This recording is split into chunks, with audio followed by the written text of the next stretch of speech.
Today's goal is to practice a little bit of gradient work as well as just creating really cohesive color schemes with a little bit of refresher on the shape builder tool. Just because it's so important to us, it's good to always practice using it.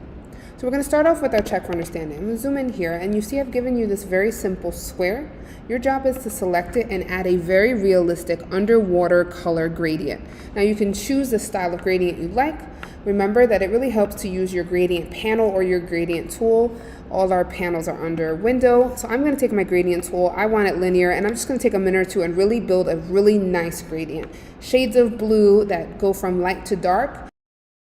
Okay, I'm happy with that gradient. I'm going to drag this over now into this underwater scene. Now it's on top of everything, so I'm going to have to go to Object, Arrange, and send it to back. If I realize once I'm here that I want more lightness, I can go to my gradient tool and really control, how much light is in this versus darkness and get more creative, but it's good to have a good base.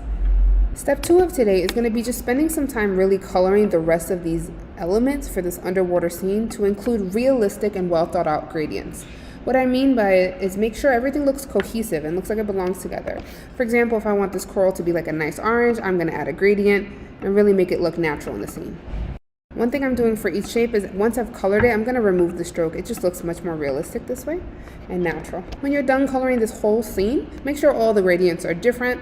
You're going to go down to the main part of today, which is relying on our handy dandy shape builder tool. What I've asked you to do is create 2 more sea creatures to put into your scene. I've made all the sea creatures from basic shapes that you can create with your shape tool. And I've tried to break it down so you can see the how I did this. So let's say you wanted to do a cute little whale over here. I've showed you the final product as well as all the shapes that you're going to need and what I used to make those shapes.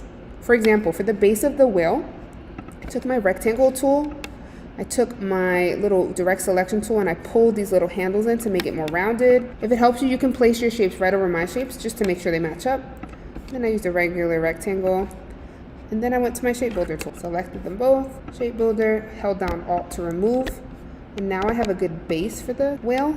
The last thing I did was take my direct selection tool, my white arrow, and move some of these handles just to be a little more rounded on either end. The last thing I'm going to ask you to do is make sure you add a realistic gradient for each of these cute little characters. You only have to do 2 out of the 3, and each shape is kind of shown here for you.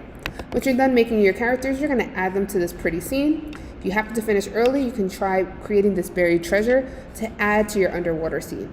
Remember to rely on gradients, cohesive colors, and good shape builder tool technique.